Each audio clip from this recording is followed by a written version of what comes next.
just a few minutes, Amani Toomer, the world champion New York Giants, is going to be in the house right here at our very own Blackberry booth. We're very excited for that to happen. Got any Giants fans out there?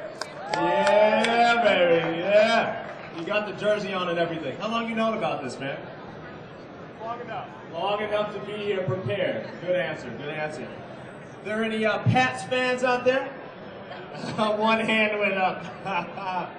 Man, a lot of hands used to go up a few months back, but hopefully, I guess you're dying hard, man. Watch it. I'm being careful. I'm being careful. All right, folks, so hang out. Here's what's going down.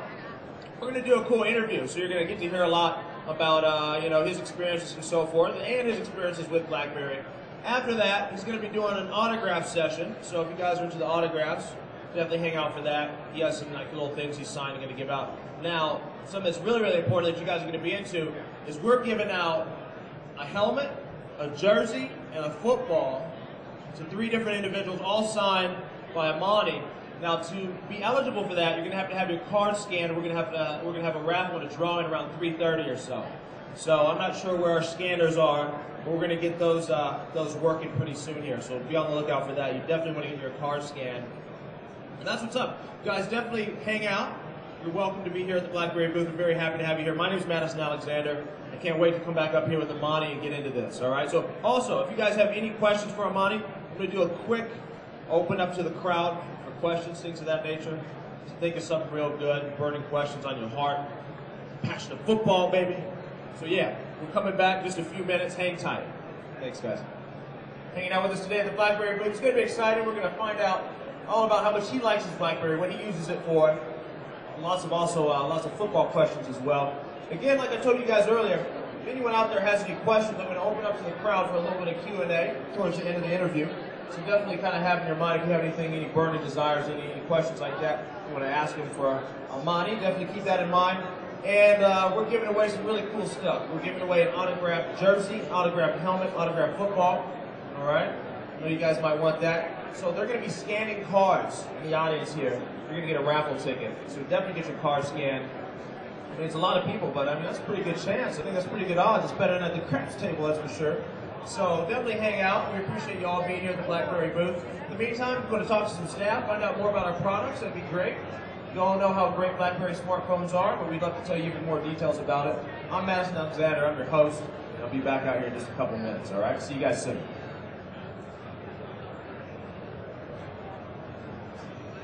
We are very happy to have you folks here on behalf of Blackberry and all the staff here. We have a very special guest for you guys here today. We want you guys to meet. This gentleman wants to meet you. He's looking forward to coming out here. Let me tell you a little bit about this gentleman here. For more than 12 years, Amani Toomer has been one of the top wide receivers in the NFL. A couple of months ago, he added the title of Super Bowl champion to his resume. Not a bad title. In fact, he played a key role in the New York Giants, registering as one of the biggest upsets in NFL history. When Amani and his teammates spoiled the New England Patriots' dream of a perfect season. Sorry, Pats fans. All the Pats fans, sorry about that. Amani first rose to national prominence as a Michigan Wolverine in the early 90s. In his junior year, he became only the 2nd player in the long history of Michigan football to reach 1,000 yards receiving in a single season. And as great as he was in Ann Arbor, Amani has enjoyed an even more illustrious professional career in New York, as you well know. He is the Giants' all-time receptions leader with over 600 catches. And I'll tell you what, he holds franchise records for career receiving yards, most 100-yard receiving games, and most consecutive games catching at least one pass, and much, much more. Ladies and gentlemen, with no further ado, I want to hear some noise. Put your hands together. Mr. Amani Toomer. Yeah. Amani, what's up, man? How are you? Got a lot of fans out here to see you. Yeah, I see that. Yeah, right. Very happy. Where's our guy in the jersey? What's happening? Like, he's jerseyed up. Waiting for you here. What's happening, man? What's going on? What's going on with you? You had a couple busy months here, huh? Yeah, but you know, I get a chance to come back to Vegas and come to the show. Just it's been a great time coming here. My brother lives in Vegas, so I got an opportunity to come visit him and and meet with you guys. So it's going to be a good trip overall. That's cool. Do you bug him to make him take you around everywhere and show you the sights and all that stuff? Or? Yeah, I did a couple of times, so he made me get a rental car this time. So there you go. I there you myself go. around. Nice. So let's get into a little bit of Q&A here. I know some folks out there have some questions for you as well. I have a couple of my own that I'd like to get into. First of all, obviously the Giants made history this season. So a lot of people have a question. Were there any superstitions that you have? Were there any kind of, any things of luck that you think had to do with that? Do you have any superstitious things, or did anyone in your team have anything weird that they hold as superstitions? I think there's some people that have their superstitions, but my superstition is to not have a superstition. So if I do something too much and we have success with it, then like if I put on my right sock, I'll make sure that I put on my left sock for the next couple games just to kind of switch it up. Just kind of switch it up to try to make sure that it's always fresh and always new. That's cool. Fresh socks are always a good thing. I think everyone agrees with that. So what did the coach do to motivate you guys? Did the coach hard on you guys? How is his rapport with the team? What did he do to motivate you? Well, I think there's been a lot of things written about our coach and about how he was really hard on us, and he was for the first couple of years. And then this last season, he decided to change gears, and he gave us a lot of freedom. And with that freedom, I think a lot of the players took the team more personal and let us run the team a little bit more than we had in the past. And I think it really helped our team be more productive. And I think people just felt that it was their team instead of Coach Coughlin's team. And I think that helped us out a lot. Kind of gave you enough rope to hang yourself, I guess. Yeah, you did. You did. Luckily, we didn't. Though. Luckily, you did not. That's right.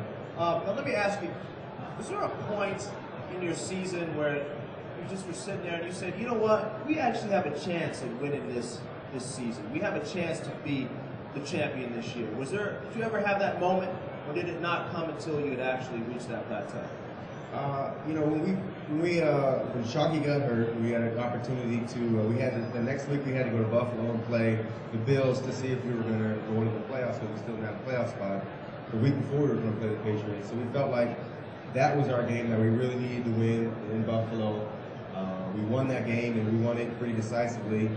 And then we had an opportunity to play the Patriots, and we just gave them our best shot, and we felt like we let them off the hook. So that right then, we felt like we had something special. We felt like we had a team that could go all the way. And I'm not going to sit up here lying and tell you that everybody on our team believed that we were going to win from the beginning of the season, because that would be a lie. But it just seemed like every game we put up against an opponent that we felt like we could beat. First it was the Tampa Bay Buccaneers, then it went to be the Dallas Cowboys team that beat us twice, and then all of a sudden we went to Green Bay in the freezing cold. We knew we could beat them because we played them earlier, and then the Patriots, we played them right before the end of the season, right before going into the playoffs. So it was just teams that we felt that we matched up really well with, and that was pretty much the reason why I felt like we were successful. Man, the media was real hard on you guys, man, real hard. I can imagine how much pressure. What do? Do you tune that out? Do you watch SportsCenter like during these times? What's going on, man? Do you watch all that? I love watching SportsCenter, but as soon as they show anything about the NFL or about the Giants, I can't get the remote control quick enough. I got to turn it, because everything they say is, it's a lot of opinion, and opinion isn't really fact. And opinion doesn't help you when you're out there on the field. So and then one of those type of things. I mean, 90% of athletics is mental. So those type of things that seep in your brain and makes you just change your perception, and you can't have the perception that everybody else has, where there'd be no upsets or nothing. Everybody would just go in the same direction. Sports wouldn't be that fun. So I don't watch it. I don't listen to it. I don't read the papers. I don't do anything about sports, I should say. And I think that's how I deal with it. I think that's how you have to deal with it when you're in New York. For us fans, I know we can't get enough of this stuff, but I can understand as a player why you wouldn't want to watch it. Do you have other teammates as well that, for the most part, is that the general consensus of a lot of athletes? They don't tend to watch, the reviews and opinion on the sports channels, or do they watch it? Well, I think a lot of people watch it, but I think you gotta know that what people say isn't fair. And opinions are easy to have, and anybody can have an opinion. And if you say it enough, if you say your opinion enough, you listen to your opinion enough, you internalize it, and it becomes part of your mental, the way you think. And it's hard for me to sit there and watch it and not be influenced by it. So I try not to think. I think a lot of players do. What about other sports? You watch a lot of other sports? Yeah, I really like hockey. I'm really into like Formula One racing. I like, of course, basketball, and you got to pick going to the playoffs for NBA.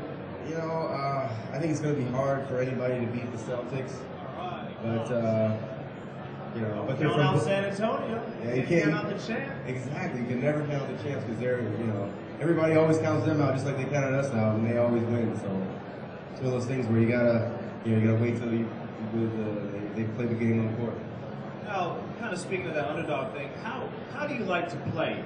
Would you rather be in the Pat's shoes and being declared, you know, obviously the person is anticipated to win, or would you rather be the underdog? What do you think is more advantageous to you mentally to help you be a better player in a game like that? I think it's always easier to be the underdog, but the underdog means you have, you know, during the whole season you haven't had the season that you wanted to. Of course, everybody wants, you know, you want to be the favorite, but it's definitely harder for the favorite to get up to play underdog than vice versa. So I'd have to say for where we came from, I think we were the underdog. We really liked it, and I enjoyed being the underdog every week. Awesome, man. So what's up now in the off season? What you doing? Well, I think we started workouts on Monday. Obviously, I'm not there here, but you know, it's a short off season, and I had won the Super Bowl once before, and we lost. And going back to work early after not getting the proper time off really hurt when you lost. But I think after winning the Super Bowl, it's going to be a lot better in terms of morale on the team. And I'm really excited to get back and work out with those guys. What do you do with that pressure, man? Now you guys got the jewelry. So now, what about this season, man? You know, that's got to be a chip on your shoulder, now, like a monkey on your back, I should say. How do you deal with that? Well, you know, it's funny. I was watching you know, looking through the season, you know, kind of seeing how we performed, and I just felt like we didn't really do as well as we should have during the whole season. I felt like a lot of people were surprised that we played so well in the end, but I think our team was a lot better than when we played in a lot of the games. So I want to just go out and have a better season than last year, and not have to go 4 games on the road and win, and try to get a home playoff game in New York. What's it like playing with Eli Manning? What's that all about? You know, one thing people don't really know about him. He's very competitive. He's a very competitive person, and I think that's what takes him over the edge, and you know, gets him out of what people think about him. Once he gets in the fourth quarter with the ball, his competitive nature takes over, and I think that's what separates him from a lot of the other quarterbacks that come out that are in the league right now.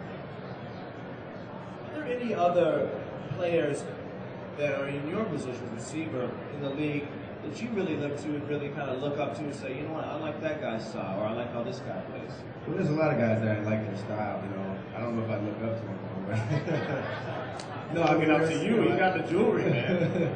No, I really I like watching Terrell Owens' game when he plays in the field. I don't know if I like all the stuff he does off the field, but you know, then Marvin Harrison, I like what he does on the field, and I think off the field I like Chad Johnson, just because he's hilarious, he's pretty funny.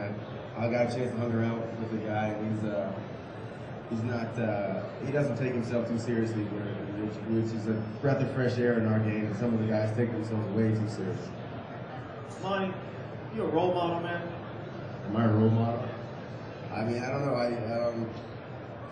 I try to just do what my parents taught me to do, be a good person. And you know, if that's a role model, then for some people that's okay. But if it's not, that's okay too. I think that a lot of people feel like athletes have to be role models, but some people it's just not in their makeup. I mean, some people just aren't role models, but they're good at football. So what do you do? What do you think about that? I mean, you mentioned a couple of names, there's a lot of other people too. I mean, what do you think the league's position should be on how athletes behave themselves off the field? Should there be rules and regulations that sort of like in the NBA, you know, Stern has them wearing suits and things of that nature? What do you think about that? Do you think that's something that the league should do? Yeah, I mean, I don't think it's, I think, you know, people don't realize that sports is a business, and, you know, it's a very professional situation most of the time. And, people take it really seriously. They earn livings doing it. So I don't have a problem with people wearing suits. I think if your boss tells you wear a suit, just like if any New York boss tells you to wear a suit, you wear a suit. There's no problem. That's the job, I don't think just because we're athletes we're special in any way, but we can do whatever we want. I mean, we got a job to do just like everybody in this room does. And if that entails somebody wearing a suit or having some off the field or out of the office type of obligations, and that's what comes with the job. I think that's a very, very, very mature thing to say. I think a lot of athletes maybe wouldn't say that. So that's cool, man. Now let's get into a little bit of the reason why we're even here. You guys haven't noticed we're in the Blackberry booth right now. The Blackberry. I got one, and I'm definitely a bit, I guess you would say, I don't want to say addicted, but I'm something close to that. What's your Blackberry experience like? Tell me about it. Do you like our product? I really do like the product. I haven't really had one, but my ex-wife had one. She was on the thing all the time, and she was checking her emails and stuff. And that might be why she's my ex-wife, but I think that it has a lot of good features about it. That music, I think that's a good feature that I like, and the fact that you can check your emails, go online, that type of stuff. Smart. It's the original smartphone, and it sets the trend for all the rest of the smartphones around to follow up to, just kind of like the rest of the NFL looks up from the Giants now. Ah, that's a great analogy. Give us some love on that analogy. Nice.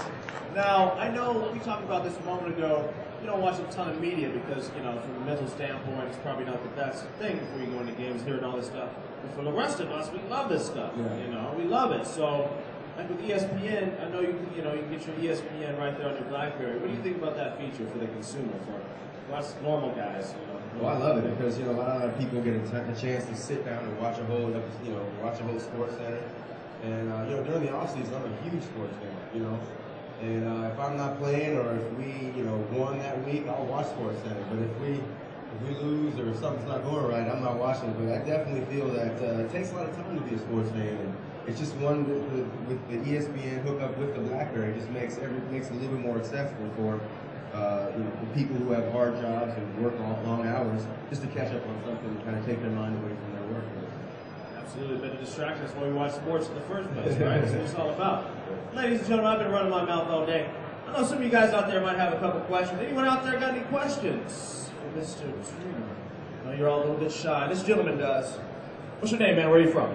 Alex, New Jersey. Jesse in the house. All right, what's your question, Mr. Toomer? It looked cold playing in Green Bay. How bad was it? It was so cold in Green Bay that I was, halfway through the game, you're just sitting there and our benches went out. I don't know, mysteriously, we have a heated bench and they went out. And it was unbelievably cold. I can't even describe how cold it was. Watching the game, looking at how, clean things were. I mean, we played well, a lot of mistakes, not that many fumbles and stuff like that. And I was very shocked because it was so cold that the nose hairs were freezing up. One of our players who sweats one of our players who sweats a lot, he had icicles from the back of his helmet, and that's something I'll never forget about that game. It was so cold. The field was warm because they had the heaters, but as soon as you got to the sidelines, the ground was just frozen from the beginning of the white all the way to the end of the stadium. So it was. I wish I could put it into words a little bit better. I wish I could articulate it a little bit better how cold it was, because we shouldn't have been playing. I mean, for the fans, they shouldn't have let fans out there in that cold weather. It was ridiculous. That's definitely one of the highlights of the season. All right, who else out there? You got a question right here? Come to you next, okay? All right, we got a little stab question here. What's your name, man? Where are you from? Alex from Waterloo, Canada. What do you think about Blackberry? Love it, obviously. Hey, I just want to know, what are your feelings on Tiki Barber? I know at the beginning of the season when he started going to NBC, he started taking tabs at the team, at the quarterback, at the coach. Yeah. How do you feel about that, and take a side in the battle with him and Eli? Well, of course I took Eli's side. I mean, he's the one I'm playing with at the time, and I think that Tiki, he's a great player. He did a lot of things for the Giant organization. I thought it was a shame the fact that he said that type of stuff and got the fans against him, because he's done so much for the organization, but now his name is mud, and now everybody's upset. And nobody really cares about what he did for the Giants, and that's a sad situation. It really is, because he, as I said before, he was Mr. Giant for the last, I don't know, 10, 11 years, and all of a sudden say one bad thing about a couple people, and it could change really quickly. All right, this is our last question right here. I gotta go for you. This better be good, man. Oh, that's right, it was you. All right, you're the last one, man. What's your name? Where are you from? My name's Don. I'm from Maryland. I've been a Giants fan for 30 years.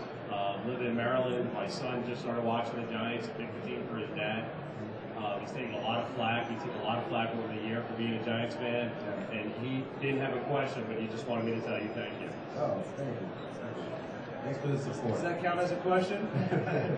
Should we do one more? What do you think? One more? All right. That was a comment. Oh, I gotta give this guy the mic right here. All right. I'm gonna provide security for you, Patriots fan. Here you go. What's your name, man? Where are you from? Mark from Washington, D.C., and a member of the Patriots Nation. Congratulations. It was a great game. Thank you. On the final drive, where Manning was almost sacked on that well-known play, what did you see, and could you believe that he escaped the clutches of Seymour, Green, and a few of the other Patriots defensive linemen? Well, it was 3rd and 5, and I was running the shorter route going across the middle, so I figured I was going to get the ball. So then I was running, and I came across the middle. I couldn't see Eli. So I was like, dang, I'm not getting the ball. So then I started turning around and trying to figure out where he was, and then I saw him break out. And then I saw him throw the ball, and the ball was in the air forever. And then I looked where the ball was going before it got there, and I saw David, and then I saw Rodney, and I just thought it was going to be incomplete, you know. And I remember talking to Plexico after the game, and he was in the same situation, because we were both running routes, you know, like in routes. I was underneath and he was over top. And he said he looked up, he saw the ball in the air, and he was like, dang it, 4th and 5, you know. And when he caught it, everybody, you know, I think everybody raised everybody's level of play. Because I think at that point, Plexico only had one catch the whole game, and was pretty much bottled up. So I think that it not only wasn't a great play, but I mean, it inspired everybody during the rest of that drive to win the game. Awesome. In just a couple moments here, we're going to get some autograph signing going. Don't forget, guys, we're giving away a helmet, a jersey, and a football. Okay. I just want to ask you a couple more questions, man. So what's going down now? What's going on in the personal life? Do you have any side ventures? Are you all football right now? What you got going? You got a plug or two? No, I ain't got a plug.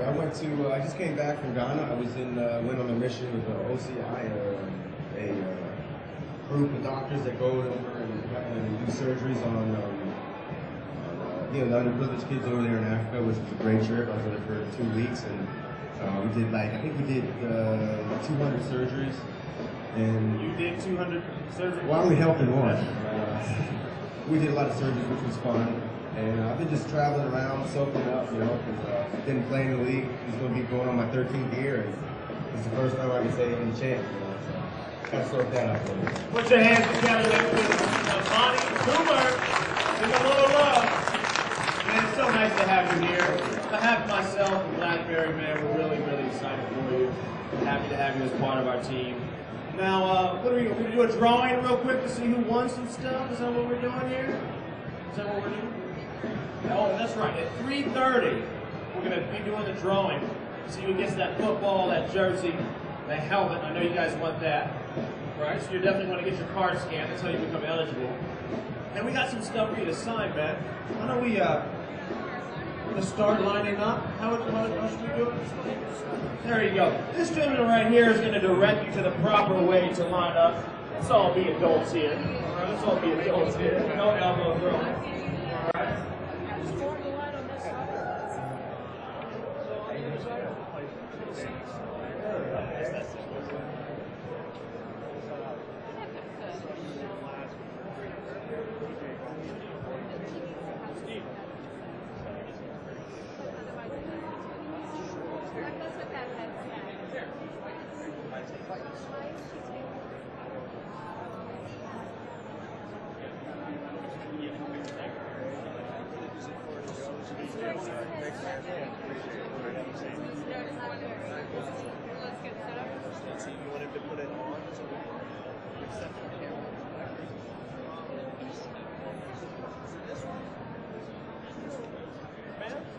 this one. Are you a partner?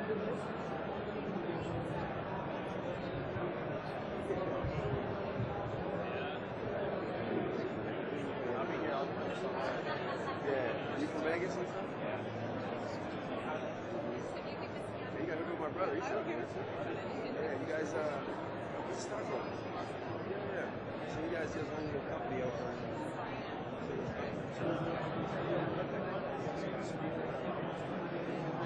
Really? Oh, yeah, you can give me a card. On the way out. All right, big dog. Yeah, right. Really good. How you doing? Thank you.